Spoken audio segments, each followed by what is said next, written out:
الله الرحمن الرحيم. الحمد لله رب العالمين والعاقبة للمتقين والصلاة والسلام على رسوله محمد وآله وصحبه أجمعين. أما بعد فأعوذ بالله من الشيطان الرجيم. بسم الله الرحمن الرحيم.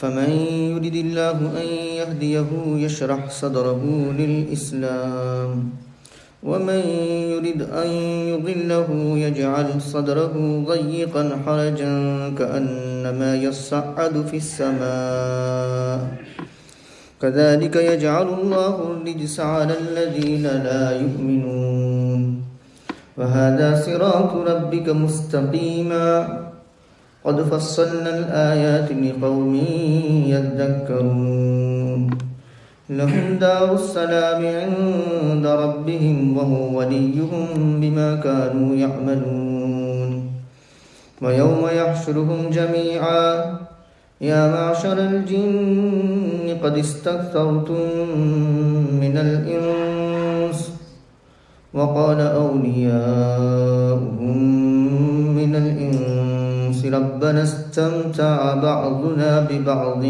وبلغنا أجلنا الذي أجلت لنا قال النار مثواكم خالدين فيها إلا ما شاء الله إن ربك حكيم عليم وكذلك نولي بعض الظالمين بعضا بما كانوا يكسبون آمنت بالله صدق الله مولانا العظيم وصدق رسوله النبي الكريم ونحن على ذلك لمن الشاهدين والشاكرين والحمد لله رب العالمين.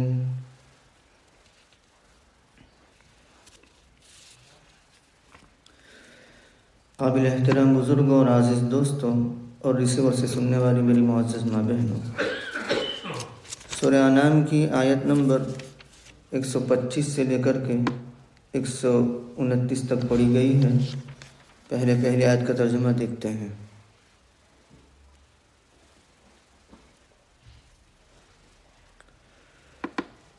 اللہ تبارک و تعالی جسے ہدایت دینا چاہتے ہیں اس کے سینے کو اسلام کے لیے کھول دیتے ہیں، اور جسے اللہ گمراہ کرنا چاہتے ہیں اس کے سینے کو تنگ کر دیتے ہیں، نہایت تنگ. تشبیہ دی جیسے وہ بتکلف چڑھ رہا ہے آسمان میں، اسی طرح اللہ تبارک و تعالی عذاب کو، رسوائی کو ڈال دیتے ہیں یا کر دیتے ہیں ان لوگوں پر جو ایمان نہیں رکھتے. یہ پہلی آیت کا ترجمہ ہوا. آیات قرآنیہ کو سن کر اور آیات تکوینیہ اس کو دیکھ کر، آیات قرآنیہ تو واضح ہے، آیات تکوینیہ کا مطلب یہ ہے کہ اس کائنات کے اندر اللہ تبارک و تعالیٰ کی جو بھی مخلوقات نظر آ رہی ہے وہ مخلوقات، سورج ہے، چاند ہے، دریا ہے، درخت ہے اور بہت ساری چیزیں ہیں، یہ تکوینیات. تو آیات قرآنیہ سن کر، پڑھ کر یا آیات تکوینیہ دیکھ کر، غور کر کے کچھ لوگ ایمان قبول کر لیتے ہیں اور کچھ لوگ اپنے کفر پر جمے رہتے ہیں، ایمان قبول کرتے نہیں ہیں. تو اس آیت میں اللہ تبارک و تعالیٰ نے جو ایمان قبول کر لیتے ہیں ان کی کیا حالت ہوتی ہے، اور جو قبول نہیں کرتے ان کی کیا حالت ہوتی ہے، اس کو کو بیان فرمایا ہے۔ اللہ فرماتے ہیں کہ اللہ تبارک و تعالی جس کے سینے کو اسلام کے لیے یا جس کو ہدایت دینا چاہتے ہیں تو اس کی علامت یہ ہے کہ اس کے سینے کو اسلام کے لیے کھول دیتے ہیں۔ مطلب یہ کہ اسلام کی بابت اس کے دل میں کوئی شک، کوئی شبہ نہیں ہوتا۔ شکوک اور شبہات اسلام کے تئیں اس کے دل و دماغ میں ہوتے نہیں ہیں۔ شرح صدر ہوتا ہے اسلام کی بابت۔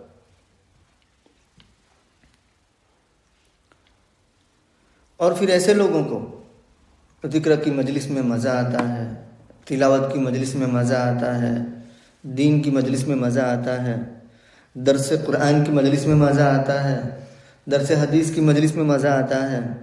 جہاں کہیں بھی دین کے نام پر جو کام ہو رہا ہوگا اس کام میں ان کا دل لگے گا، طبیعت مائل ہوگی۔ اس کے برعکس جس کو گمراہ کرنا چاہتے ہیں اللہ تبارک و تعالیٰ اس کے دل کو تنگ کر دیتے ہیں، نہایت تنگ۔ کیا مطلب؟ ذکر کی مجلس سے اس کو وحشت ہوگی، دینی مجلس اور دینی محفل سے اس کو وحشت ہوگی، دل اچاٹ ہو جائے گا، اکتا جائے گا اور چاہے گا کہ کب چھوڑ کر کے بھاگوں، اس کو مزہ نہیں آئے گا۔ اور اگر معصیت کی بات کی جائے، گناہوں کی بات کی جائے تو وہ بڑے مزے لے کر کے سنتا ہے۔ گانے بڑے مزے لے کر سنے گا، مووی بڑے مزے لے کر دیکھے گا، ناچ گانے کی محفل میں بڑے مزے لے کر کے دیکھے گا، جائے گا۔ تو اس سے معلوم ہوا کہ اللہ تبارک و تعالیٰ نے ایمان والوں کو ان کے ایمان کی وجہ سے بڑی بشاشت، بڑی حلاوت اور بڑا سکون دیا ہے، بڑا اطمینان دیا ہے۔ اس پر شکر ادا کرنا چاہیے۔ رسول اللہ صلی اللہ علیہ وسلم نے ابن مسعود رضی اللہ تعالیٰ عنہ فرماتے ہیں، یہ آیت پڑھی، فَمَن يُرِدِ اللَّهُ أَن يَهْدِيَهُ يَشْرَحْ صَدْرَهُ لِلْإِسْلَامِ، جس کو اللہ ہدایت دینا چاہتے ہیں تو اس کے سینے کو اسلام کے لیے کھول دیتے ہیں۔ یہ آیت پڑھی اور اس کے بعد آپ نے فرمایا اِذَا دَخَلَ النُّورُ فِي الصَّدْرِ انفسح، کہ جب نور سینے میں داخل ہو جاتا ہے تو سینہ کشادہ ہو جاتا ہے۔ جب نور سینے میں داخل ہوتا ہے تو سینہ کشادہ ہو جاتا ہے، شرح صدر ہو جاتا ہے۔ قیل لذلك علامۃ تعرف، کیا اس کے لیے کوئی علامت ہے کہ جس سے پہچانا جائے کہ اس کا سینہ کھل گیا ہے؟ تو نبی کریم صلی اللہ علیہ وسلم نے 3 بات ارشاد فرمائی۔ نمبر 1، التجافی عن دار الغرور، کہ دار الغرور یعنی یہ دھوکے کا گھر جو ہے، قرآن کریم میں 1 سے زائد مرتبہ اس دنیا کو دار الغرور کہا گیا ہے، متاع الغرور کہا گیا ہے، دھوکے کا سامان، دھوکے کا گھر۔ تو کہا کہ اس دھوکے کے گھر سے دوری ہونے لگے۔ جی چاہے کہ جنگل میں تھیلی لے کر کے چلا جائے اور اللہ اللہ کرتا رہے، لیکن کوئی جانا مت، ابھی دیر ہے۔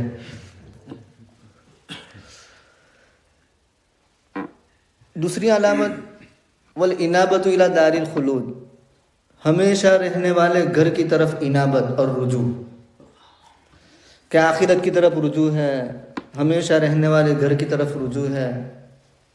اور تیسری علامت الاستعداد للموت قبل نزولہ، موت کے آنے سے پہلے موت کی تیاری میں لگ جانا۔ یہ 3 علامتیں آپ نے بتائی کہ جب نور سینے میں داخل ہوتا ہے تو سینہ کھل جاتا ہے، اور سینہ کھل جانے کی علامت یہ ہے کہ دار الغرور سے اس کو وحشت ہونے لگے اور دار الخلود کی طرف میلان ہونے لگے، طبیعت مائل ہونے لگے، رغبت ہونے لگے، اور موت کی تیاری میں وہ لگ جائے۔ وَمَن يُرِدْ أَن يُضِلَّهُ، جس کو گمراہ کرنا چاہتے ہیں تو اس کے سینے کو تنگ کر دیتے ہیں، نہایت تنگ، اور اس کی تشبیہ دی جیسے آسمان میں کوئی زبردستی چڑھایا جائے، تو ایسی حالت اس کی ہوتی ہے۔ اسی طرح اللہ تبارک و تعالی رکھ دیتا ہے رجس کو ان لوگوں پر جو ایمان نہیں رکھتے۔ تو جو لوگ ایمان نہیں رکھتے، نمبر 1 یہ کہ ان کا سینہ تنگ ہو جاتا ہے، اور نمبر 2 یہ کہ رجس اللہ تبارک و تعالی ایسوں پر رکھ دیتے ہیں۔ رجس کی 4 تفسیریں کی گئی ہے۔ نمبر 1 عذاب اور خذلان، یعنی رسوائی، عذاب، یعنی اللہ تبارک و تعالی ان پر رسوائی رکھ دیتے ہیں، عذاب رکھ دیتے ہیں۔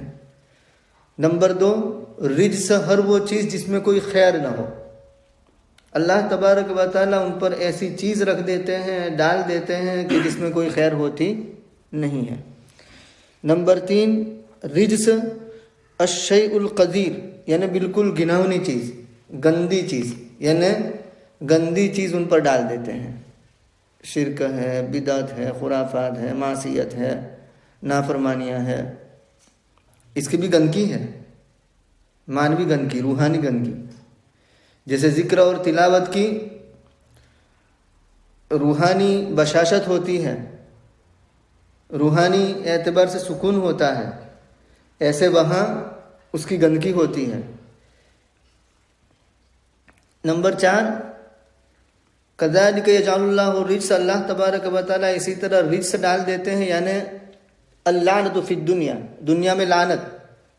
لعنت کا مطلب اللہ تبارک و تعالیٰ کی رحمت سے دوری، والعذاب فی الآخرہ، اور آخرت میں عذاب، یہ رجس کی تفسیر کی گئی ہے۔ تو اسی طرح اللہ تبارک و تعالیٰ رجس ڈال دیتے ہیں ان لوگوں پر جو ایمان نہیں رکھتے۔ تو مومن اور کافر، فرمانبردار اور نافرمان، یہ دونوں کی مثال کے بعد اللہ تبارک و تعالیٰ آگے کی آیت میں بیان فرماتے ہیں، ھذا صراط ربک مستقیما، صراط مستقیم کی دعوت دے رہے ہیں۔ ھذا کا مشار الیہ قرآن کریم، شریعت اسلام، قرآن کریم یا شریعت اسلام۔ کہا کہ یہ تیرے رب کا راستہ ہے سیدھا، اللہ تبارک و تعالیٰ کی طرف نسبت کی گئی تو اس کا مقام اور اس کا مرتبہ اور اس کی عظمت بڑھ گئی کہ یہ سیدھا راستہ، تیرے رب کا سیدھا راستہ، یعنی قرآن کریم اور شریعت اسلام۔ قد فصلنا الآیات لقوم یذکرون، ہم نے واضح کر دی نشانیاں غور کرنے والوں کے لیے، جو بھی غور کرنے والے ہیں ان کے لیے نشانیاں واضح ہیں۔ اب جو صراط مستقیم کو اختیار کر لیتے ہیں، قرآن کریم کی تعلیمات پر عمل کرتے ہیں، شریعت اسلامیہ پر عمل کرتے ہیں، ان کے لیے کیا ہے، کیا بدلہ ہے، کیا انعام ہے، اس کو آگے کی آیت میں بیان کیا ہے کہ 2 بدلے ہیں، 2 انعام ہیں، 2 صلے ہیں۔ نمبر 1 لہم دار السلام عند ربہم، ان کے لیے سلامتی کا گھر ہے اپنے رب کے یہاں، یہ پہلا انعام۔ سلامتی کا گھر کیا؟ تو کہ جنت۔ سلامتی کا گھر اس لیے کیا کہا گیا کہ وہاں ہر چیز سے سلامتی ہوگی۔ دنیا کے اندر جو تکلیفیں، مصیبتیں، مکروہات، بلیات، آفات جو بھی ہو سکتی ہیں، ان میں سے کوئی چیز وہاں نہیں ہوگی، ان تمام چیزوں سے سالم ہو جائے گا۔ نمبر 2 دنیا کے اندر ایک دوسرے سے بغض، عداوت، نفرت، حسد ہوتا ہے، تو کہا کہ ان تمام چیزوں سے وہ سالم ہوگی۔ وَنَزَعْنَا مَا فِي صُدُورِهِم مِّن غِلٍّ إِخْوَانًا، اور ہم جنتیوں کے سینوں سے غل، کھوٹ، ہیٹریٹ، کپٹ، عداوت، بغض یہ نکال دیں گے، اور وہ آپس میں بھائی بھائی ہو جائیں گے، آمنے سامنے بیٹھے ہوئے ہوں گے، تو اس سے سالم۔ نمبر 3، دنیا کے اندر کسی کے پاس دنیا کی ساری نعمتیں ہوں، ساری آسائش، آرائش، زیبائش ہو، لیکن ہر وقت خطرہ لگا رہتا ہے کہ کم ہو جائے گی یا ہلاک ہو جائے گی، یا وہ ہلاک نہ ہوئی تو وہ تو برتنے والا تو ہلاک ہو جائے گا، مر جائے گا اگر چیز باقی نہیں تو. وہ دارالسلام اس سے بھی سالم کہ وہاں نعمت برتنے والا بھی ہمیشہ رہے گا، اور جس نعمت کو برتا جا رہا ہے وہاں وہ بھی ہمیشہ رہے گی. نعمت کے کم ہونے کا اندیشہ نہیں، نعمت کے ختم ہونے کا اندیشہ نہیں، نعمت کے ڈیمیج ہونے کا اندیشہ نہیں، نعمت کے بگڑنے کا اندیشہ نہیں، کوئی اندیشہ نہیں. ان تمام چیزوں سے سالم، لہم دار السلام. اور وارے نیارے خطاب کیا جائے گا کہ ادخلوها بسلام آمنین، داخل ہو جاؤ اس جنت میں سلامتی کے ساتھ، امن کی حالت میں. اور مزید وارے نیارے اللہ تبارک و تعالیٰ کی جانب سے سلام آئے گا، سلام قولا من رب الرحیم، سلام ہے رب رحیم کی جانب سے تم پر. تو دارالسلام، سلامتی کے ساتھ داخل ہونے کا حکم، اور رب کی جانب سے بھی سلامتی آ جائے گی کہ تمہارے رب کی جانب سے سلام. تو یہ پہلی نعمت، یہ پہلا صلہ، پہلا انعام. دوسرا انعام وَهُوَ وَلِيُّهُمْ بِمَا كَانُوا يَعْمَلُونَ، صراط مستقیم اختیار کرنے والوں کا دوسرا انعام اور دوسرا صلہ یہ ہے کہ اللہ تبارک و تعالیٰ ان کا دوست، ان کا ولی بن جائے گا ان کے ان کاموں کی وجہ سے جو وہ کیا کرتے تھے. اللہ ولی الذین آمنوا ویسے تو ہے ہی، لیکن وہاں بھی اللہ تبارک و تعالیٰ اس کا ولی بن جائے گا، دنیا میں بھی ولی بن جائے گا، وہاں بھی ولی بن جائے گا. تو یہ دوسرا انعام ہوگا. تو ان کے لیے سلامتی کا گھر ہے ان کے رب کے یہاں، اور وہ ان کا ولی ہوگا، دوست ہوگا، اس وجہ سے جو وہ کیا کرتے تھے، یعنی اچھے کاموں کا صلہ. آگے کی آیت میں جن یعنی شیاطین اور شیاطین الانس یعنی شیاطین الجن اور شیاطین الانس کے درمیان ایک سوال جواب ہے.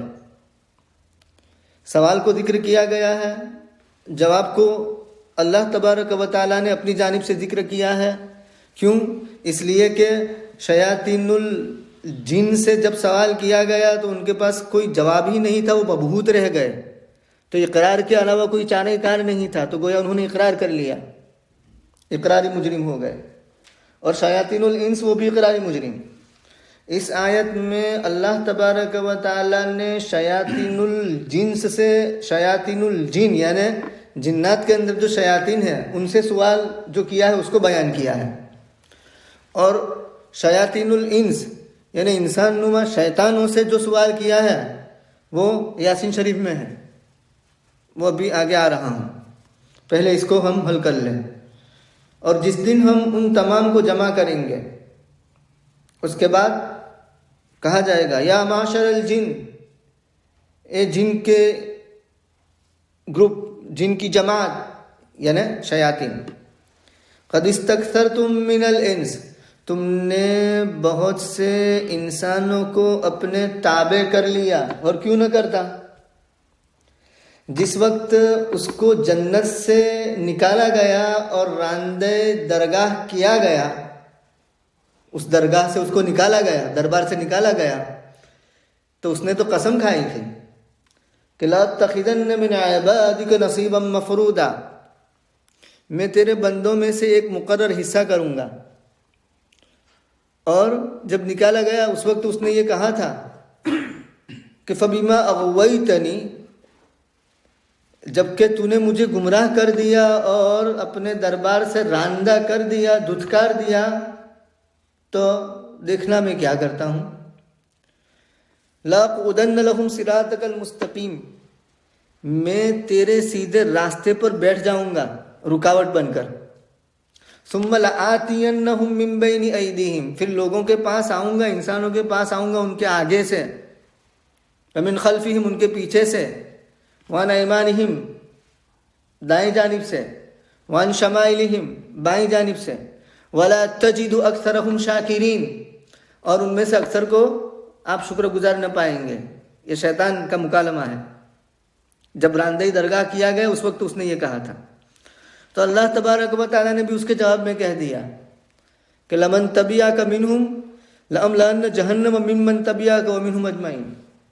تو ایسا کرے گا تو سن لے، تجھ سے اور تیرے جو بھی چیلے چپاٹے تیری اتباع کرنے والے جو ہیں ان تمام سے جہنم کو میں بھر دوں گا۔ تو اسی وقت یہ بات آ گئی تھی، تو ظاہر بات ہے وہ تو کرنا ہی تھا اس کو۔ تو اللہ تعالیٰ فرماتے ہیں کہ تو نے بہت سے انسانوں کو اپنے تابع کر لیا، تو اس کا جواب یہاں نقل نہیں کیا گیا ہے۔ کیوں؟ اس لیے کہ وہ مبہوت ہے، گویا وہ اقرار کر چکے، جواب دینے کے لیے کچھ ہے ہی نہیں۔ اللہ تبارک و تعالیٰ کی جانب سے انس جو شیاطین ہیں وہ ان کا جواب نقل کیا جا رہا ہے۔ انسان میں سے ان کے اولیاء کہیں گے اے ہمارے پروردگار، ہمارے بعض نے بعض سے فائدہ اٹھایا، مطلب جن شیاطین نے فائدہ اٹھایا انس سے اور انسان شیاطین نے فائدہ اٹھایا جن سے۔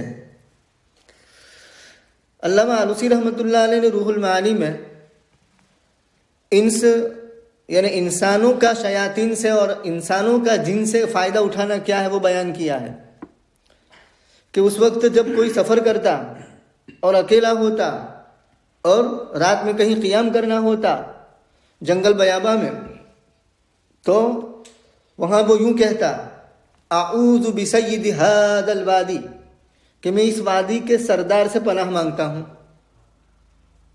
یہ فائدہ اٹھایا کس نے؟ انسان نے۔ کس سے؟ جن سے۔ وادی کا سردار کون ہے؟ جن، شیطان۔ تو یہ فائدہ اٹھایا، اور جن شیاطین کا انسان سے فائدہ اٹھانا کیا ہوا؟ تو کہا کہ جب یہ جملہ سنتے تھے تو وہ خوش ہو جاتے تھے، اور وہ یوں کہتے تھے کہ حقیقت میں پناہ دینے والی ذات تو وہ ہے، اور دیکھو اس کو چھوڑ کر کے ہم سے پناہ مانگ رہے ہیں، تو یوں کہہ کر کے وہ خوش ہوتے تھے۔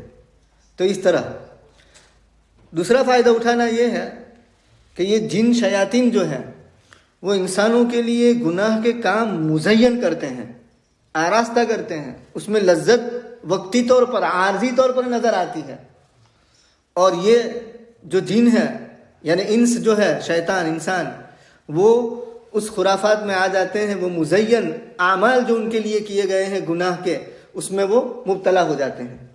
تو جب یہ مبتلا ہوتے ہیں تو یہ خوش ہوتے ہیں کہ دیکھو ہمارا داؤ لگ گیا، ہماری تدبیر کام میں آ گئی، ہم کامیاب ہو گئے، تو اس طرح یہ خوش ہوتے ہیں۔ تو فائدہ ایک دوسرے سے اٹھایا، اے ہمارے پروردگار، ہمارے بعض نے بعض سے فائدہ اٹھایا اور ہم پہنچ گئے ہماری اس مدت کو جو تو نے ہمارے لیے مقرر کی ہے۔ وہ مدت موت نمبر 1 یا وہ مدت قیامت نمبر 2۔ موت مراد لیا جائے تب بھی ٹھیک ہے، کیونکہ موت بھی قیامت ہی ہے۔ قیامت کی 3 قسمیں: قیامت کبریٰ، قیامت وسطیٰ، قیامت صغریٰ۔ قیامت کبریٰ فَإِذَا جَاءَتِ الصَّاخَّةُ فَإِذَا جَاءَتِ الطَّامَّةُ إِذَا الشَّمْسُ كُوِّرَتْ إِذَا السَّمَاءُ انشَقَّتْ، یہ سارا توڑ پھوڑ کر کے فنا کر دیا جائے گا، یہ قیامت کبریٰ ہے۔ اور قیامت وسطیٰ درمیانی قیامت، ایک عمر کے لوگوں کا دنیا سے رخصت ہو جانا، یہ قیامت وسطیٰ ہے۔ بھئی جو 40 کے ہیں آج سے 40 سال کے بعد تقریباً 1 سال 2 سال کے فرق کے ساتھ سب دنیا سے رخصت ہو جائیں گے۔ تو ایک قرن، ایک عمر کے لوگوں کا دنیا سے رخصت ہو جانا، یہ کیا ہوئی؟ قیامت وسطیٰ۔ اور قیامت صغریٰ کیا ہوئی؟ من مات فقد قامت قیامتہ، جو مر گیا اس کی قیامت قائم ہو گئی، یعنی خود کسی ایک کا مر جانا، یہ قیامت صغریٰ ہے۔ تو بلغنا اجلنا الذی اجلت لنا، اس میں یا تو موت اپنی یا پھر قیامت۔ تو یہاں سوال کیا گیا ہے شیاطین الجنس سے، اور سورہ یاسین شریف جو ہم روزانہ پڑھتے ہیں وہاں سوال کیا گیا ہے شیاطین الانس سے۔ اللہ تعالیٰ فرماتے ہیں الم عہد الیکم یا بنی آدم اللہ تعبدوا الشیطان، کیا میں نے تم سے عہد نہیں لیا تھا کہ تم شیطان کی پرستش مت کرو؟ انہ لکم عدو مبین، وہ تمہارا کھلا ہوا دشمن ہے. وَانِعْبُدُونِی، اور تم میری عبادت کرو. ھذا صراط مستقیم، یہ سیدھا راستہ ہے. وَلَقَدْ أَضَلَّ مِنْكُمْ جِبِلًّا كَثِيرًا، اس نے تم میں سے بڑی مخلوق کو گمراہ کر دیا ہے. أَفَلَمْ تَكُونُوا تَعْقِلُونَ، کیا تم سمجھتے نہیں ہو؟ هذه جہنم التي كنتم توعدون، یہ وہ جہنم ہے جس کا تم سے وعدہ کیا جاتا تھا. اصلوها اليوم بما كنتم تكفرون، داخل ہو جاؤ اس میں آج تمہارے کفر کے سبب سے. تو اللہ تبارک و تعالیٰ کی جانب سے کہا جائے گا، قال، اللہ فرمائیں گے النار مثواکم، جہنم تمہارا ٹھکانہ ہے. خالدین فیہا، اس میں ہمیشہ رہنا ہے. الا ما شاء اللہ، مگر جب کہ اللہ چاہے کسی کو نکالنا. لیکن ایسا ہوگا نہیں، کیونکہ قرآن کریم کی دوسری نصوص سے معلوم ہو جاتا ہے کہ وہ کبھی بھی جہنم سے نکالے جائیں گے نہیں. خالدین فیہا ابدا آتا ہے. ان ربک حکیم علیم، بے شک تمہارا پروردگار حکمت والا ہے، علم والا ہے. وَكَذَلِكَ نُوَلِّي، اور اسی طرح ہم، نولی کی 3 تفسیر کی گئی ہے. نمبر 1 نَجْعَلُ بَعْضَهُمْ أَوْلِيَاءُ بَعْضٍ، نمبر 2 نقرب، قریب کر دیں گے. نمبر 3 مسلط کر دیں گے. بالترتیب دیکھتے ہیں. اور اسی طرح ہم بعض ظالمین کو بعض کا دوست بنا دیتے ہیں، بعض کا ولی بنا دیتے ہیں ان کاموں کی وجہ سے جو وہ کیا کرتے تھے. جیسے کہ دنیا کے اندر بھی کافر کا ساتھ دیتا ہے، مشرک کا ساتھ دیتا ہے، اور وہ شرک اور کفر اور بدعت اور خرافات کے کاموں میں ایک دوسرے کے معاون اور مددگار ہوتے ہیں. تو ایسے ہی وہاں بھی کیا ہوگا کہ ان کے بعض کو بعض کا ساتھی بنا دیں گے، بعض کا دوست بنا دیں گے، اور پھر سب کو ملا کر کے جہنم میں لے جایا جائے گا. سورہ صافات میں اللہ تبارک و تعالیٰ نے فرمایا احشروا الذین ظلموا ازواجہم، ظالموں کو جمع کرو اور ان کے ازواج کو، ان جیسے لوگوں کو. احشروا الذین ظلموا ازواجہم وما كانوا يعبدون من دون اللہ، اللہ کے علاوہ جن کی وہ پرستش کرتے تھے ان کو. فاہدوہم الی صراط الجحیم، ان کو جہنم کے بیچ میں لے جاؤ. وسیق الذین کفروا الی جہنم زمرا، کافرین کو ہانک کر کے لے جایا جائے گا جہنم کی طرف جماعت اور گروپ بنا کر کے. سورہ زمر، جماعت اور گروپ کی شکل میں جہنم میں ان کو داخل کر دیا جائے گا. قریب کر دیں گے، تقریباً وہی معنی. ہم بعض ظالمین کو بعض کے قریب کر دیتے ہیں، پھر قریب کر دینے کے بعد سب کو ساتھ میں جہنم میں داخل کر دیا جائے گا. مسلط کر دیں گے، مطلب یہ ہے کہ اسی طرح ہم مسلط کر دیتے ہیں بعض ظالمین کو بعض پر. مطلب یہ کہ اللہ تبارک و تعالیٰ ایسا کرتے ہیں کہ بعض ظالمین دوسرے ظالمین کو سزا دیتے ہیں، ظالم کو سزا دیتے ہیں، یعنی ایک ظالم کو دوسرے ظالم پر مسلط کر دیتے ہیں. اللہ تبارک و تعالیٰ ہمیں صراط مستقیم پر قائم رکھے. سبحان اللہ و بحمدہ، سبحانک اللہم و بحمدک، ونشہد ان لا الہ الا انت